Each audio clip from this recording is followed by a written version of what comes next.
오늘 우리에게 주시는 하나님의 말씀은 에스더 4장 12절에서 17절까지 말씀입니다.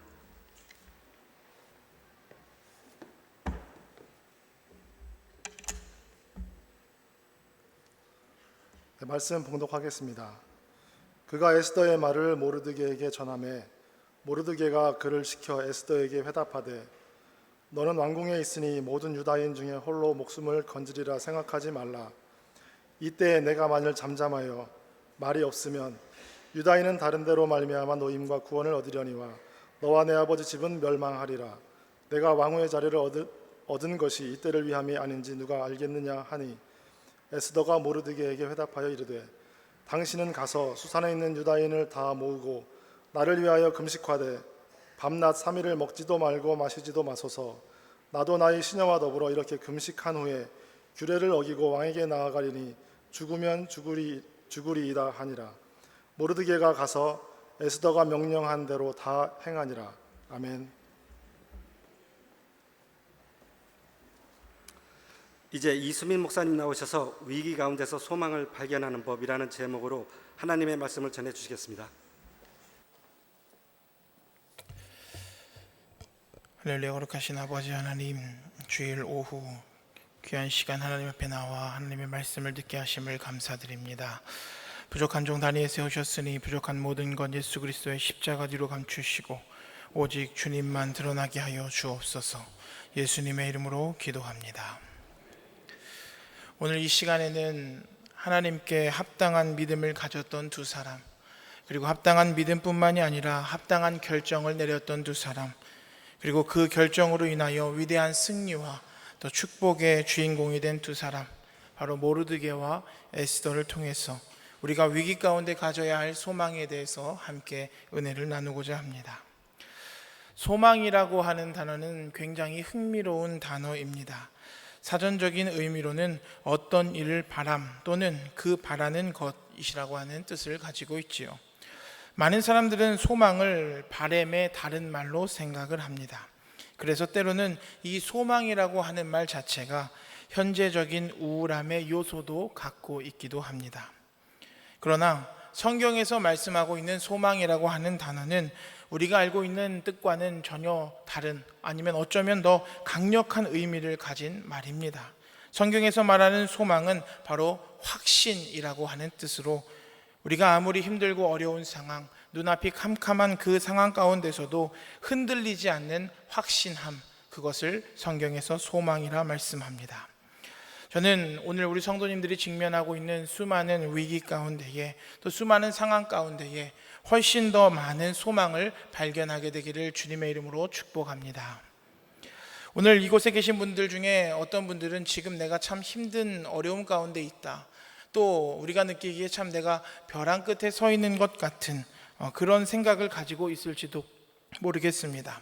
그런 분이 계시다면 오늘 참 잘 오셨습니다. 왜냐하면 오늘 말씀을 통해 제가 여러분들에게 소망을 강력하게 만들어줄 세 가지 이유를 발견하도록 도와줄 거기 때문입니다. 그것에 관해서 말씀드리기 전에 먼저 간단하게 오늘 본문의 배경을 이해하기 쉽게 말씀을 드리도록 하겠습니다. 오늘 본문 말씀이 어디죠? 에스더죠. 저만큼 에스더를 잘 아는 사람이 없습니다. 웃으시는 분들은 아실 거예요. 저희 아내 이름이 에스더입니다. 그래서 아마 우리 교회에서 에스더에 대해서는 제가 제일 잘 알고 있지 않을까 생각이 들고요. 여러분들의 잠을 깨기 위해서 잠깐 농담을 했습니다만, 사실 제가 찬양 사역을 시작할 때에 제가 데뷔한 그 뮤지컬이 있었는데 그게 바로 에스더였습니다. 그래서 제가 에스더에서 내시 해계 역할도 하고, 페르시아 최고의 대신 하만 역할도 했습니다.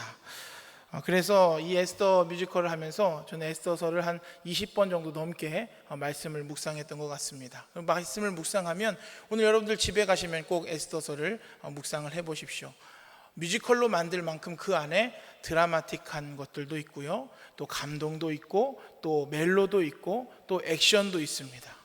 그래서 이 에스더서를 보면 한편에 정말 드라마를 보는 것보다 더 재밌게 말씀을 읽을 수가 있습니다. 오늘 말씀은 이렇습니다. 페르시아 대제국을 수립한 왕 아하수에로라고 하는 왕에게는 아주 아름다운 왕비가 있었습니다. 그녀의 이름은 와스디라고 하는 왕비였는데요, 얼마나 아름다웠던지 모든 사람의 칭송받기에 합당한 여인이었습니다. 그런데 그 아름다운 여인 와스디라고 하는 왕비에게는 한 가지 문제가 있었습니다. 바로 왕의 명령을 잘 지키지 않는 것이었습니다. 그래서 신하들이 이제 왕에게 말하는 거죠. 왕비가 왕의 명령을 무시하니 어떻게 백성들이 왕을 따라갈 수 있겠습니까? 그를 폐위하고 그보다는 좀 더 인격적으로 본이 되는 왕비를 구해야 되지 않겠습니까? 이렇게 상소를 올리게 되고, 왕은 그 말을 받아들여 왕비 와스디를 폐위하고 새 왕비를 구하라 명령합니다. 그때 유다에서 포로로 잡혀 들어온 성문지기 모르드게라고 하는 사람의 사촌 누이인 에스더가 뽑히게 되고, 그리고 궁녀를 주관하는 내시 헤게의 눈에 이 에스더가 띄게 되어서 왕의 앞에 나가게 됩니다. 아하수에로 왕은 왕비의 후보로 온 수많은 여인들 중에 에스더를 보는 순간 그냥 뿅 한 방에 가게 됩니다. 그래서 에스더를 사랑하게 되고 와스디 대신에 에스더를 왕비로 세우게 되지요. 한편 아하수로 왕에게는 총애를 받던 한 신하가 있었습니다. 하만이라고 하는 아주 교만하고 나쁜 신하였습니다. 아하수에로 왕은 그것도 모른 채 이 하만이라고 하는 신하의 지위를 높여주고, 그가 성문을 지날 때마다 성문지기로 하여금 그 하만에게 절을 하도록 명령을 했습니다. 그런데 모르드게는 하나님을 경외하는 사람이었기 때문에 이 하만이 지나갈 때 절을 하지 않았습니다. 하만이 이 사실을 알게 되고 정말 큰 분노에 쌓여서 이 모르드게뿐만이 아니라 페르시아에 살고 있는 유다 민족을 내가 다 멸해야 버리겠다라고 하는 작전을 세우게 됩니다. 그래서 하만은 아하수르의 왕에게 나아가게 되고요, 왕에게 이렇게 이야기합니다. 법률을 지키지 않는 자들이 있는데 이 사람들을 진멸해야 되지 않겠습니까? 왕의 권위를 높여야 되지 않겠습니까? 이런 감언이설로 왕을 유혹하고, 그리고 왕을 설득하고 그 모든 권한을 받아내게 됩니다. 그리고 제비를 뽑아서 12월 13일 그 하루를 사람들로 하여금 각 도에 있는 모든 유대 민족을 멸하고 그들의 재산을 빼앗으라고 하는 조서를 꾸미고 각 도에 그 조서를 전파합니다. 이 소식을 들은 모르드게는 민족의 위기 앞에서 자기의 모든 옷을 다 찢고 금식하고 굵은 베옷을 입고 통곡하며 하나님 앞에 기도를 합니다. 이를 에스더의 시녀와 내시가 보고 에스더에게 가서 고하게 되죠.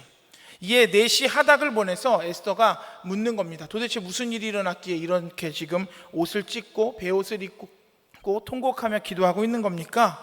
라고 했을 때에 모르드게는 이 모든 상황을 글로 적어서 에스더에게 보내고, 네가 왕에게 나아가 고함으로 민족을 구하라, 그렇게 권면합니다. 에스더는 그의 요구에 당황하며 다시 내시 하닥을 보내어서 이렇게 답변을 합니다. 에스더 4장 11절 말씀을 제가 현대어 성경으로 읽어드리겠습니다. 남자나 여자를 가릴 것 없이 임금님께서 부르시지도 않았는데 궁전의 안뜰로 들어가 임금 앞으로 나아가면 누구든지 무조건 처형됩니다. 그가 암살자일지도 모르기 때문입니다. 왕의 모든 신하들은 물론 이 제국의 모든 지방민들까지도 이런 법은 다 알고 있습니다. 단 하나 살 길은 임금님께서 그런 자에게 금으로 만든 지팡이를 내밀어 주시는 것뿐입니다. 그러나 제가 어찌 그런 위협을 무릅쓸 수가 있겠습니까? 제가 임금님의 부름을 받고서 그 앞에 나아간 지도 이미 30일이나 지났습니다. 이 말을 들은 모르드게가 에스더의 각성을 촉구하기 위해서 다시 하닥을 보내서 전한 말이 오늘 우리가 함께 읽은 본문의 말씀입니다. 이 말씀은 에스더서를 하나로 묶게 되는 아주 중요한 구절입니다. 또한 오늘 이 말씀을 통해서 우리는 우리가 위기 가운데 소망을 발견하는 법을 배울 수가 있습니다. 이 세상을 살아가는 모든 사람들은 예외 없이 위기를 맞게 되어 있습니다.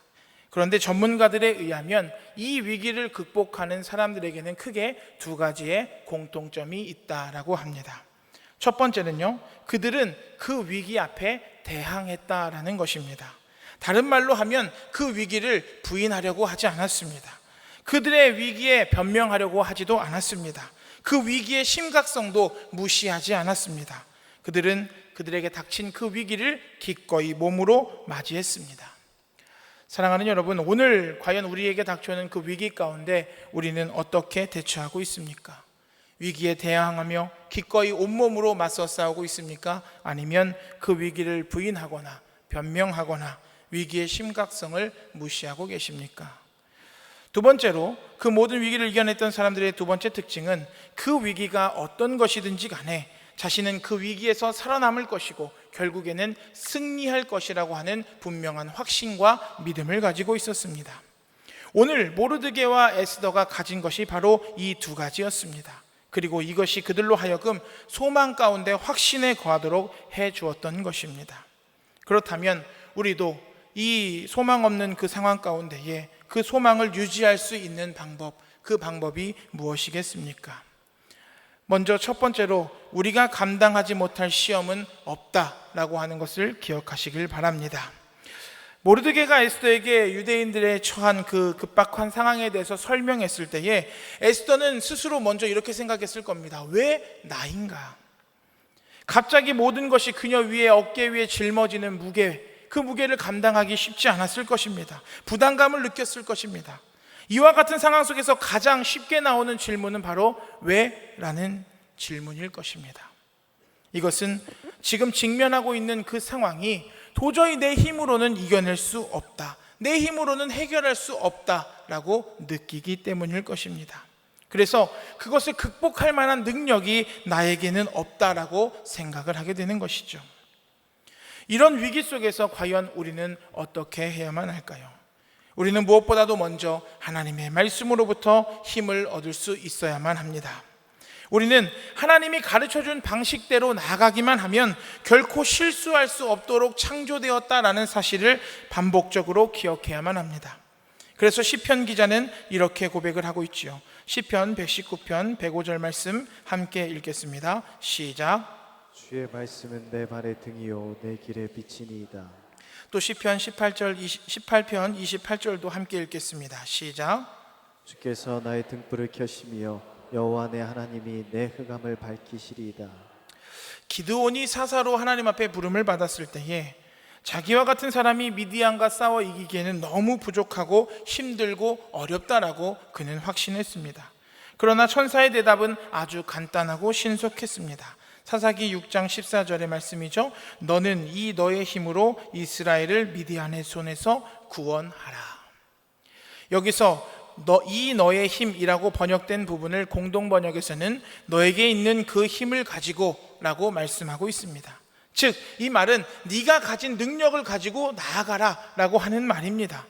네가 언젠간 가지게 될 힘이 아니고 하나님이 너에게 주시려고 작정한 힘도 아니고 지금 이미 네가 가지고 있는 힘으로 나아가 싸워도 충분히 이길 수 있다라고 하는 말입니다. 그래서 사도 바울은 이렇게 말씀하죠. 고린도전서 10장 13절 말씀 다 함께 읽겠습니다. 시작. 사람이 감당할 시험 밖에는 너희가 당한 것이 없나니 오직 하나님은 미쁘사 너희가 감당하지 못할 시험 당함을 허락하지 아니하시고 시험 당할 즈음에 또한 피할 길을 내사 너희로 능히 감당하게 하시느니라. 하나님은 우리에게 감당할 수 있는 시험만을 주시고 감당하지 못할 시험은 절대로 허락하지 않으십니다. 믿으십니까? 그래서 우리에게는 그 어떤 위기 가운데에서도 헤쳐나갈 수 있는 길이 주어져 있는 것입니다. 하나님은 우리 안에서 우리와 함께 우리를 통하여 피할 길을 보여주시고 행하셔서 우리를 구원하시고 인도하십니다. 그러므로 사랑하는 여러분, 우리가 감당하지 못할 시험은 없는 줄 믿으시길 바랍니다. 할렐루야. 에스더는 바로 우리가 감당하지 못할 시험은 없다라고 하는 이 첫 번째 진리를 금식 기도의 시간을 통해서 발견했습니다. 이것이 바로 위기 가운데 소망을 발견하는 첫 번째 방법입니다. 두 번째 방법은 오늘 내게 닥친 이 위기는 하나님이 보시기에 가장 완벽한 타이밍이다 라고 하는 것을 믿으시길 바랍니다. 희망이 없는 상황 속에서 일반적으로 나타나는 또 한 가지의 반응은 현재보다는 다른 시간 속에 있기를 원한다라고 하는 것입니다. 이게 무슨 말이냐? 어떤 사람들은 이 현실이 너무 힘드니까 과거에 빠져 사는 사람들이 있습니다. 심지어는 현재의 삶을 과거의 어떤 방식과 닮도록 만들기까지 합니다. 그런가 하면 또 어떤 사람들은 마치 지금 현재에 있는 이 내 상황과 어려움이 현실이 아니고 존재하지 않는 것처럼 미래에 초점을 맞추며 살아가기도 합니다. 그러나 여러분, 주의 깊게 들으십시오. 지금의 위기의 타이밍은 절대로 우연이 아닙니다. 하나님은 이미 우리의 삶의 전부를 보고 계시고 또 그 결과까지도 알고 계십니다. 따라서 우리에게 주어지는 모든 사건의 타이밍은 이미 하나님의 완벽한 계획 가운데 이루어지는 줄 믿습니다. 이에 대하여 성경은 이렇게 말씀합니다. 시편 139편 16절 말씀 함께 읽겠습니다. 시작. 내 형질이 이루어지기 전에 주의 눈이 보셨으며 나를 위하여 정한 날이 하루도 되기 전에 주의 책에 다 기록이 되었나이다. 제가 현대어 성경을 한 번 더 읽어드리겠습니다. 내가 태어나기도 전에도 주님은 나를 보고 계셨으며 내가 살아가는 날 그 하루가 시작되기 전에 주께서는 모든 날수를 이미 주님의 책에 기록해 두셨지요. 에베소서 2장 10절 말씀에서는 이렇게 말씀합니다. 우리는 그가 만드신 바라 그리스도 예수 안에서 선한 일을 위하여 지으심을 받은 자니 이 일은 하나님이 전에 예비하사 우리로 그 가운데서 행하게 하려 하심이니라. 하나님은 이미 우리의 날을 정하셨고 우리는 하나님이 정하신 바대로 살아가고 있습니다. 그렇기 때문에 우리가 지금 맞이하고 있는 위기는 결코 우연이 아닙니다. 그리고 지금 우리가 맞이하고 있는 이 위기의 타이밍은 절대적으로 완벽합니다. 우리가 살면서 이 사실을 깨닫는 것이 매우 중요하지요. 모르드게가 에스더에게 한 말을 들어보십시오. 에스더 4장 14절 말씀입니다. 이때에 내가 만일 잠잠하여 말이 없으면 유다인은 다른 데로 말미암아 노임과 구원을 얻으려니와 너와 내 아비 집은 멸망하리라. 내가 왕후의 위를 얻은 것이 이때를 위함이 아닌지 누가 아느냐. 에스더에게 한 모르드게의 충고는 그녀의 삶뿐만이 아니라 오늘 우리의 삶을 위해서도 매우 중요합니다. 사랑하는 여러분, 오늘 각자의 인생 속에서 만난 그 수많은 위기 앞에서 먼저 심호흡을 크게 한번 하십시오. 한번 해볼까요? 그리고 더 큰 소망을 위해 두 번째 이유를 깨달으시기를 바랍니다. 우리 자신은 우리에게 주어진 그 어떤 시험이나 위험보다 더 큰 존재임을 믿으시길 바랍니다. 그리고 그 위기는 하나님께서 정확한 타이밍에 우리에게 주어진 것임을 믿으시길 바랍니다. 지금의 이 위기는 1년 전을 위한 것도 아니고요, 지금부터 1년 후에 있어야 할 것도 아닙니다. 바로 지금 이 순간 하나님이 정하신 그것을 위한 가장 완벽한 타이밍임을 믿고 받아들이시길 주님의 이름으로 축복합니다. 세 번째로, 오늘 내게 닥친 이 위기의 상황은 하나님의 뜻을 이루는 축복의 기회임을 믿으시길 바랍니다. 지금 우리가 만난 그 위기가 어떤 것이든지 오늘 우리는 바로 그 위기를 위한 사람일 뿐만이 아니라 지금이 그 위기를 위한 완벽한 타이밍입니다. 따라서 지금 우리가 직면한 그 위기의 상황은 하나님의 뜻을 이루기 위해 주어진 것임을 믿으시길 바랍니다. 이것이 바로 위기 가운데 탈출하며 소망을 얻을 수 있는 가장 중요한 방법입니다. 오늘 우리가 어떤 위기 가운데 있는 것, 그것은 결코 우연이 아니다라고 말씀드렸습니다. 따라서 그 위기 가운데서 우리를 둘러싸고 있는 주위의 환경들 역시 우연이 아닙니다. 여기서 여러분들에게 말하는 주위 환경이란 사랑하는 우리의 가족, 친구, 직장 동료, 교회 성도들을 의미합니다. 즉, 나에게 영향을 끼치는 수많은 사람들과 내가 영향을 끼치는 모든 사람들을 포함하고 있는 말입니다. 이렇게 지금 내게 닥친 사건도 환경도 우연이 아닌 이유는 거기에 바로 하나님의 뜻과 목적이 있기 때문입니다. 하나님께서는 지금 우리가 당하고 있는 위기나 앞으로 경험할 위기를 통해서 하나님의 뜻과 하나님의 목적을 이루기 위한 중요한 축복의 도구로 사용하기를 원하십니다. 우리가 살면서 이것을 깨닫는 것은 매우 중요합니다. 하나님이 지금 나에게 이런 위기 상황을 허락하신 것은 나를 통해 하나님의 뜻과 목적을 이루기 위함이구나, 내가 하나님의 축복의 도구가 되기 위함이구나 라고 하는 것을 우리가 깨달을 때에 지금 내가 맞이한 그 위기 상황을 바라보는 시선이 전혀 다른 시선으로 변하게 될 줄 믿습니다. 우리가 지금 당한 그 위기를 어떻게 다루느냐에 따라서 우리의 삶에 있어 매우 중요한 우리의 개인적인 영성, 배우자와 자녀들, 교회, 하나님 나라의 평생에 영향을 끼치게 됩니다. 우리가 하나님의 말씀에 근거해서 오직 하나님을 신뢰하는 가운데 내린 결정은 우리 자신은 물론 우리와 함께하는 사람들을 예수 그리스도와 친밀한 관계에 이끌어들이게 합니다. 반면에 우리 자신의 생각과 우리의 자신의 방법을 고려한 결정은 우리 자신뿐만이 아니라 우리의 주변 사람을 하나님에게서 멀어지게 만듭니다. 오늘 죽으면 죽으리라 결심하며 하나님의 뜻을 따랐던 에스더의 결정은 아브라함부터 시작된 구속사의 정점이신 예수 그리스도가 이 땅에 오게 하는 결정적인 역할을 감당하게 되었습니다. 만약 에스더가 오늘 이 위기 가운데에 자신의 안위를 위하여 하만의 뜻이 시행되도록 놔두었다면 예수님의 조상인 유대 민족은 어쩌면 이 지상에서 사라지고 말았을 것입니다. 그러므로 우리에게 닥쳐온 그 위기 가운데 대처하는 나의 선택과 결정의 심각성을 우리는 절대로 과소평가해서는 안 됩니다. 왜요? 그 결정은 나뿐만이 아니라 사람들을 행복하게 할 뿐만이 아니라 그 모두를 성숙하게 해줄 것이기 때문입니다. 그리고 더 나아가 그 위기를 통하여서 우리를 향한 하나님의 뜻을 성취하게 하실 것입니다. 사랑하는 여러분, 우리의 삶의 위기가 닥쳤을 때에 나의 선택이나 결정이 내 자신은 물론이고 우리 주의 환경에 결정적으로 큰 엄청난 결과를 만들어낸다라고 하는 사실을 우리가 깨달았다라고 한다면 우리는 스스로에게 과연 무엇이 옳은 결정인지 끊임없이 나에게 묻고 생각하고 판단해야만 합니다. 에스더 역시 두 가지 중 하나를 선택해야 하는 기로에 섰습니다.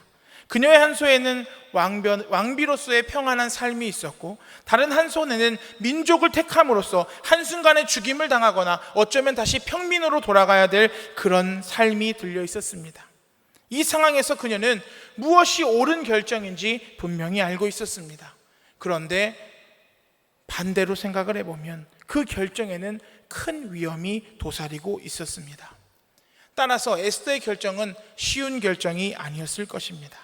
그런데 감사하게도 에스더는 현명한 여인, 현숙한 여인이었습니다.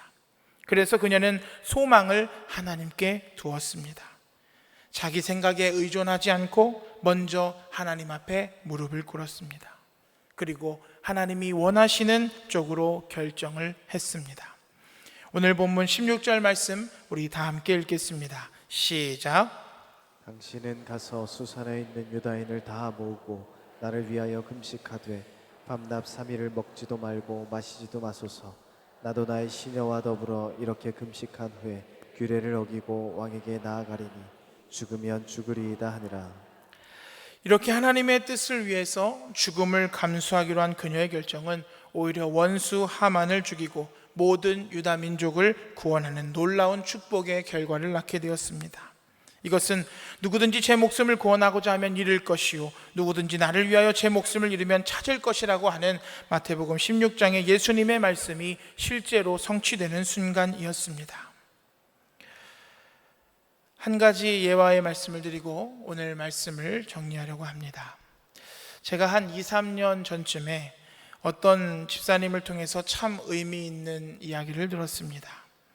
그 집사님은 사업을 하고 계신데 이런저런 사정으로 인해서 당시에 한 2년 정도 대단히 어려운 상황에 처해 있었다라고 합니다. 그런데 저를 만나서 말씀하시는 집사님의 얼굴 표정이나 행동이 이전에 한창 사업을 성공하고 소위 세상에서 잘 나갈 때의 모습보다 훨씬 더 평화롭고 여유 있고 안정되어 보였습니다. 그래서 제가 물어봤죠. 그랬더니 집사님이 이런 이야기를 하셨습니다.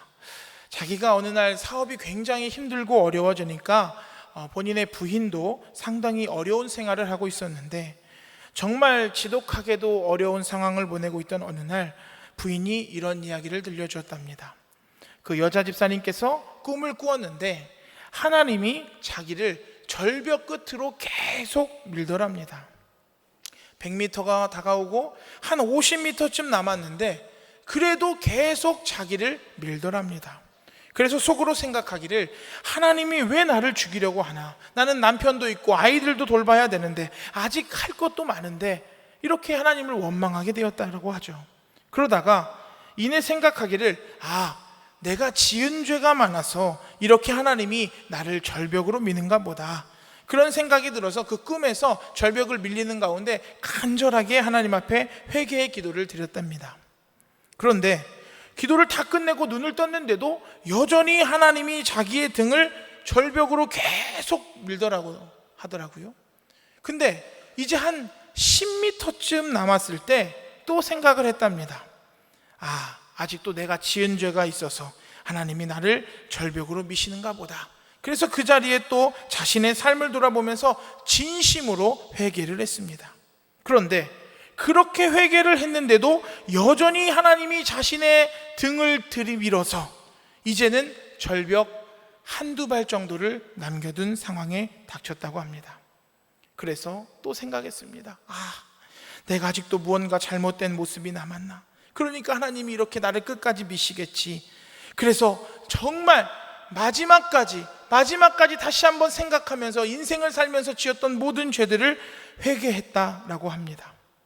그리고 이제 눈을 뜨고 나면 하나님이 이제 나를 밀지 않으시겠지, 절벽 끝에 나를 세우시겠지 라고 생각을 했는데 하나님이 밀다 못해 이제 끝까지 밀어서 그만 낭떠러지 밑으로 떨어지게 되었습니다. 하나님이 절벽 앞에 선 자기를 정말 매몰차게 몰아붙여서 이젠 끝이구나 생각하고 낭떠러지 절벽으로 떨어지고 있는데 몸이 땅에 떨어져 이제 몸이 절벽에서 떨어져서 공중에서 날아가고 있는 순간 갑자기 자기의 겨드랑이에서 날개가 솟아오르더라고 말씀을 합니다. 그때 깨닫는 것이죠. 그랬구나. 하나님이 내게서 날 수 없는 것들을 다 제거하시려고, 나를 가볍게 하시려고 그렇게 나를 미셨구나. 하나님이 나를 절벽 끝에서 밀어들인 것은 내가 날개가 있음을 알게 하려는 것이었구나. 그렇게 깨닫고 하늘을 한참 날다 꿈에서 깨었다라고 합니다. 이제는 정말 재기가 불가능하다고 생각했던 그 순간, 그래서 사무실도 정리하고 모든 것을 포기하고 있었는데 아내의 그 이야기를 듣는 순간 눈물이 쏟아져 나오는데 견딜 수 없었다라고 합니다. 자기는 아내의 그 이야기가 없었으면 지금쯤 어디서 정말 자신의 목숨을 끊었을 거라고 말씀하시면서 아내의 그 꿈이 자기에게는 새로운 인생을 보는 눈을 갖게 했다고, 그래서 지금은 어려운 시절이지만 자신은 절벽에서 떨어지고 있는 것이 아니라 이전에 몰랐던 날개로 날고 있다고 그렇게 말씀하시면서 정말 반짝이는 눈빛으로 평안한 얼굴로 이야기하는 것을 들었습니다. 사랑하는 성도 여러분, 혹시 오늘 이 가운데에 절망 가운데 있는 성도님들이 계십니까? 밑이 보이지 않는 깊은 바다 가운데 있다거나 앞이 보이지 않는 캄캄한 터널에 있다라고 생각하는 분이 계십니까? 아니면 정말 지금 말씀드렸듯이 정말 낭떠러지가 보이는 벼랑 끝에 서 있는 성도님들이 계십니까? 걱정하지 마십시오. 우리의 연약함, 어려움 주님 앞에 맡겨드리십시오. 주님의 약속을 붙잡고 우리가 주님의 이름을 부르짖을 때 우리의 절망을 하나님께서는 소망으로 변화시켜 주실 것입니다. 벼랑 끝에 있지만 독수리 날개침과 같은 은혜를 경험하게 될 것입니다. 어떤 어려움도, 어떤 위기도, 어떤 아픔도 우리 주님보다 큰 것은 없습니다. 이 시간 그 주님을 신뢰하며 함께 찬양하겠습니다. 주께 가오니 함께 찬양합니다.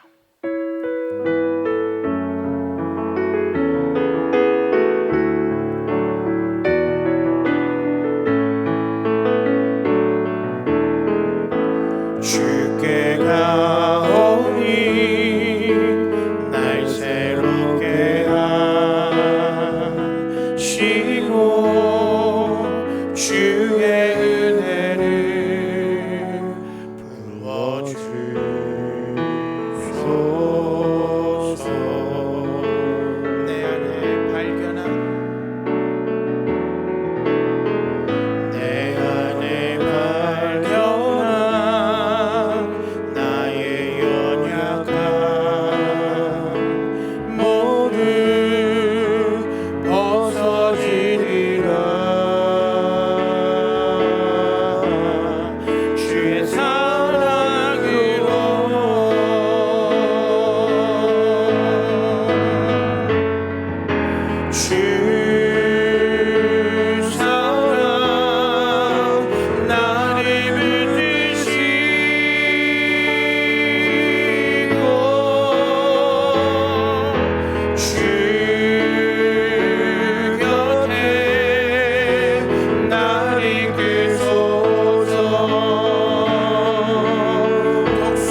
기도합시다. 주님, 내 안에 있는 문제가 있습니다.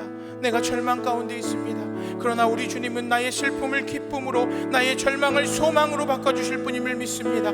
내 안에 있는 어떤 문제보다도 더 큰 하나님을 바라보게 하시고, 이 위계가 하나님의 축복의 기임을 깨달아 오직 주님만을 바라보며 우리가 찬양으로 고백한 것과 같이 주님과 독수리 날개침 올라감 같은 그러한 영광을 누리며 맛보게 살아가게 하여 주옵소서. 우리 이 시간 통성으로 함께 기도하겠습니다. 할렐루야. 거룩하신 아버지 하나님, 오늘 우리에게 수많은 시험 가운데에 아버지 하나님 많은 어려움과 고통 속에서 지내고 있는 우리 성도들이 있습니다.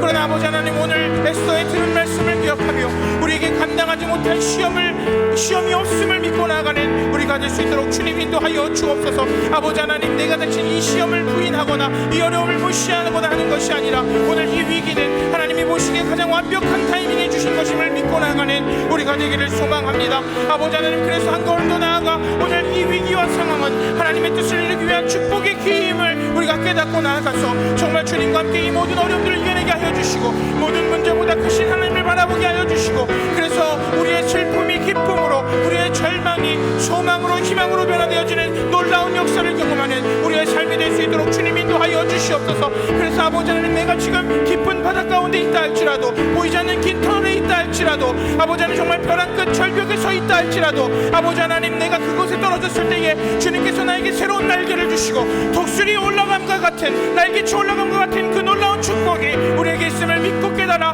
우리가 그 모든 시험과 어려움들을, 환난을 믿음으로 승리하며 이겨낼 수 있는 우리 모든 성도들 될 수 있도록 주님 인도하여 주시옵소서. 하나님 우리에게 힘을 주옵소서.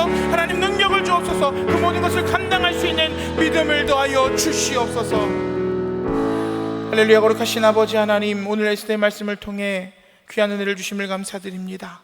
우리가 어떤 어려움 가운데 있든지, 우리가 어떤 슬픔 가운데, 절망 가운데 있다 할지라도 그 모든 것들보다 더 뛰어나고 높으신, 더 크신 주님을 바라보는 우리가 될 수 있도록 주님 인도하여 주옵소서. 우리에게 감당하지 못할 시험은 준 적이 없다 말씀하셨사오니 이 모든 시험 믿음으로 이겨낼 수 있도록 인도하시고, 한 걸음 더 나아가 이 위기와 이 절망은 하나님의 뜻을 이루는 축복의 기회임을 믿고, 나를 통하여 나뿐만이 아니라 내가 아는 모든 사람들이 하나님의 놀라운 축복을 받고 나아가는 우리 모두가 될 수 있도록 주님 인도하여 주시옵소서.